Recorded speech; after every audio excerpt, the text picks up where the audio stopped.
Welcome to Inventing with Adrian. This subject is reality checks. Now, these are important subjects for you to really consider, and the first reality check is inventing is not a get-rich-quick scheme. For many, it's a get-poor-slow scheme. Second reality check is it takes some money to make money. It can be done by going GoDaddy and then Kickstarter. It's not impossible. It's just extremely difficult. So those are the first two of your reality checks. So on this course, we have these topics, 4 topics that you need to understand. Is it new and sellable is the first topic. And under this heading, we're going to talk about researching the IP, how to actually do the patent searches using the classification codes that are listed under a patent, using Google first and then using the USPTO site to do a good search for your patent. After that, on this video, we're going to discuss the how to do researching the market. Essentially, Google brings you everything you need to do research, but researching what is already existing is very important, your competition. And third, there's margins that are needed in this industry, in any industry.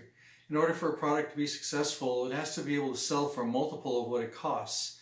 And that is a number. It's oftentimes a 4 or 5, meaning a home run or a grand slam.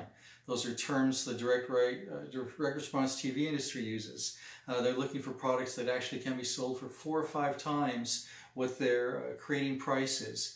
And to think of that when you're developing your product, if there's no margin, you're selling a very small amount of them, perhaps directly on the internet yourself. The larger the margin, the larger the distributor base you can create and levels of distributorship. So those are the first considerations to think of reality checks under: is it new and is it sellable? The next topic is a license or startup. And again, we're back to this. It's very important, even when beginning the project, to understand where you're going to end up with it. So we're going to discuss what the risks and rewards are. In essence, the risks are so much greater if you try to start your own business and raise the money to go about that. And what you risk in your own personal wealth and time and efforts. Comparatively, licensing is so much simpler and faster and easier.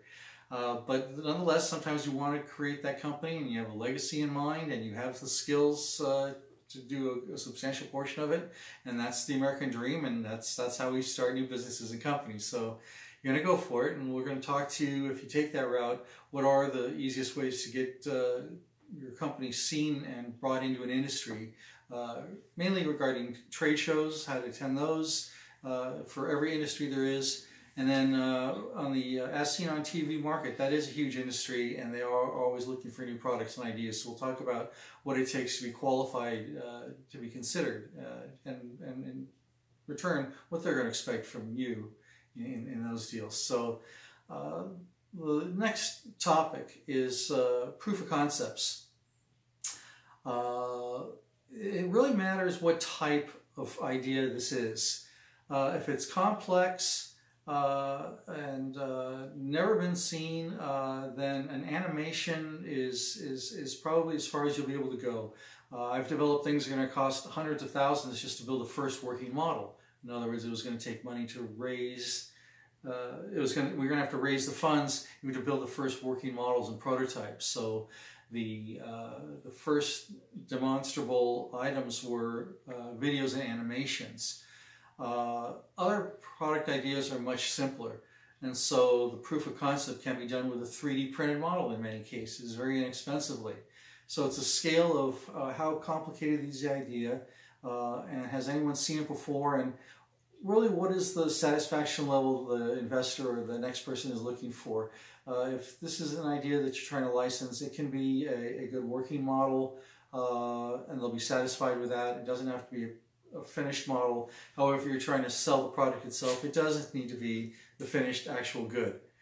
So going along with that is that there are certain ways to present these ideas and these proof of concepts. Again, it's relevant to what level and stage you're at, the complexity of the project, and the audience that you're going after, and we'll discuss that in this video.